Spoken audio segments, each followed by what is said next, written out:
entrando de lleno a su sección histórica, que siento que es la mejor forma de iniciar, aquí en Bogotá tenemos unas 20 iglesias de la colonia o coloniales, y sin duda una de las más importantes y la de que hablaremos hoy es la iglesia de San Ignacio, que a su vez está junto al colegio que puede ser el más importante y a su vez el más antiguo de Bogotá, el Colegio Mayor de San Bartolomé. Figuras muy importantes como Francisco de Paula Santander, Miguel Samper o Daniel Aldana salieron de esta institución.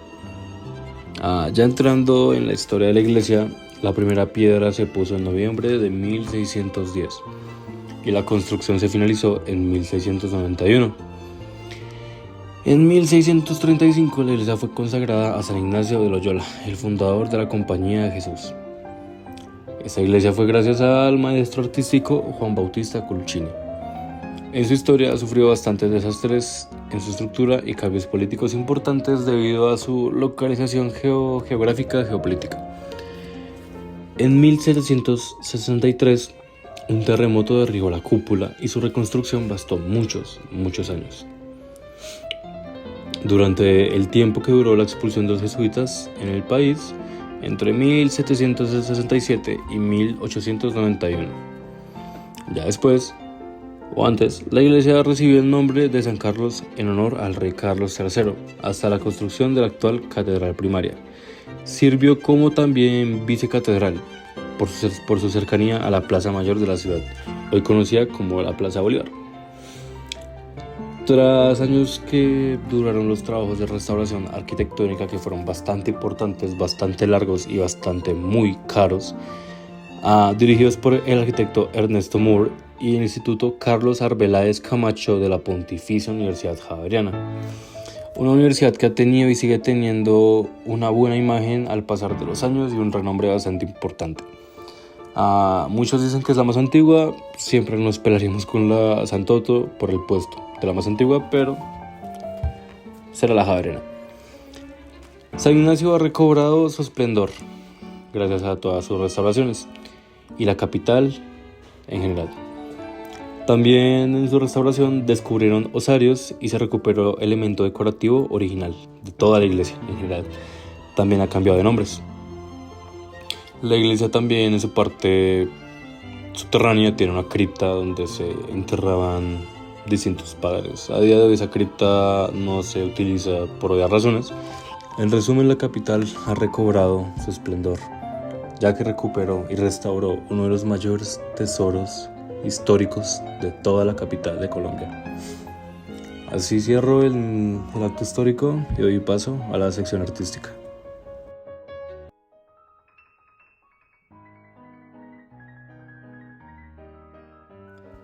Pasemos directamente a la sección arquitectónica y artística.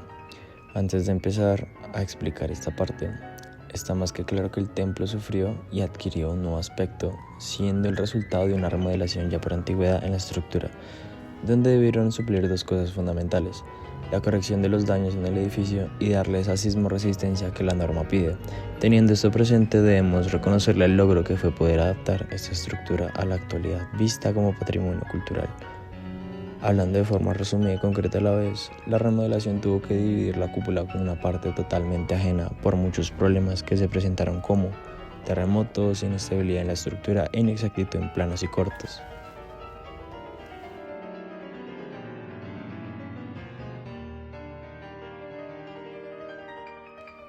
Algunos de los materiales que vale la pena resaltar, como por ejemplo, en la bóveda podemos encontrar varas de caña embebidas en mortero de cal que sirven como soporte. Muy cerca de esta, en la cúpula y en las bóvedas laterales, vemos tablas de madera junto con decoración que también están terminadas y decoradas en madera. Muchos de estos materiales llegan a repetirse alrededor del templo, o de estos desprenden sus variantes utilizándolos también.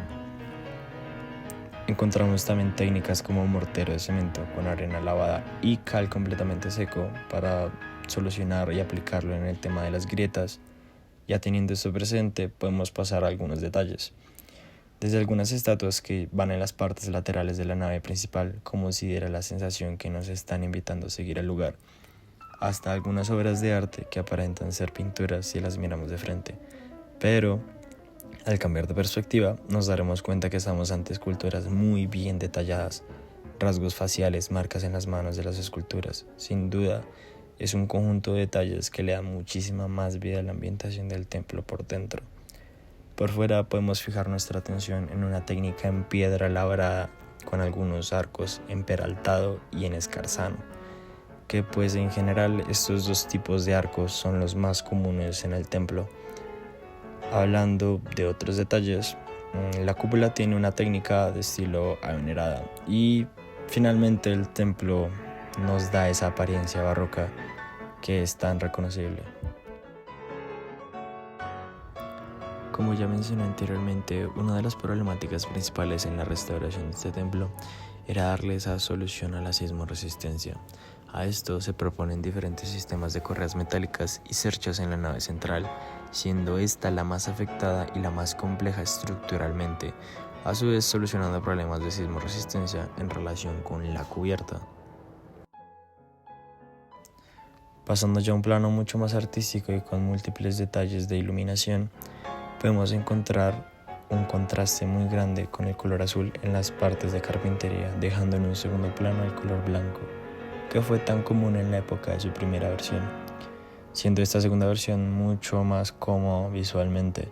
Los motivos vegetales y los pinjantes se pintaron con mica, que de hecho da el efecto de dorado de la lámina sin entrar en procesos de oxidación. Además, se eliminaría el antiguo sistema de iluminación y se colocaría un sistema indirecto de iluminación desde la cornisa, que daría una luz indirecta a la nave.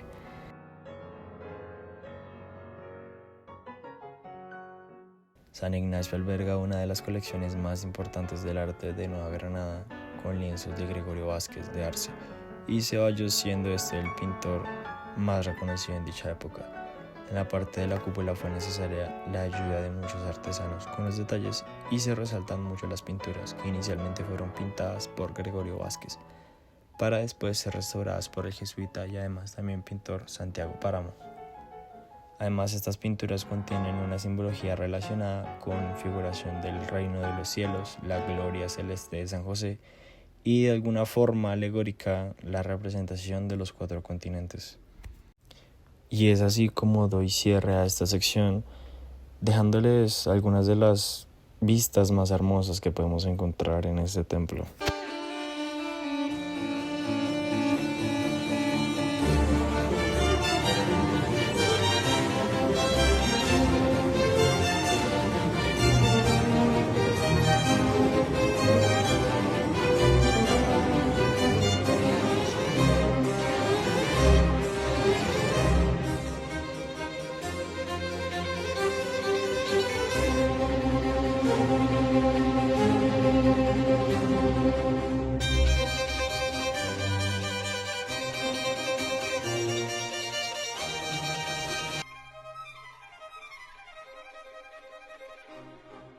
Les vamos a hablar un poquito del Manual de Inventarios de Patrimonio Inmueble y el decreto de 763 de 2009.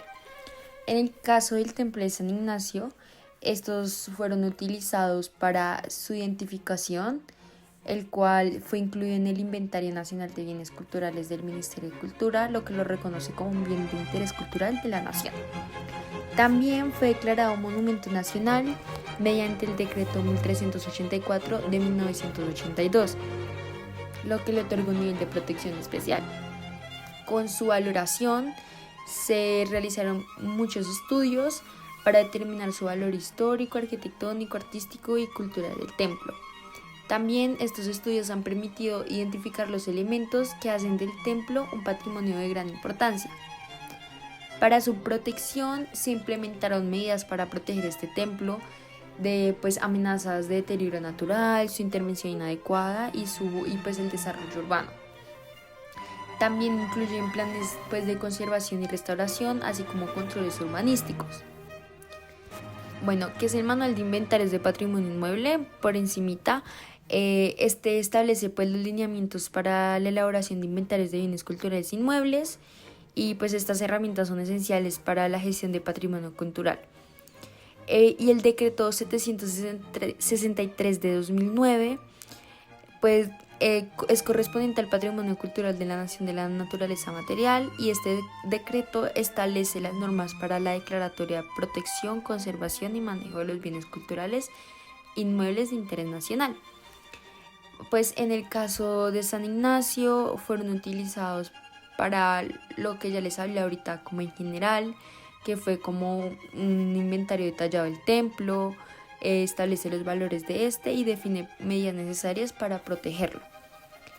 También es muy importante destacar que pues el templo de San Ignacio es uno de los ejemplos del Manual de Inventarios de Patrimonio Inmueble y también del Decreto 763 de 2009, del cual ha sido utilizado para proteger este patrimonio cultural de Colombia.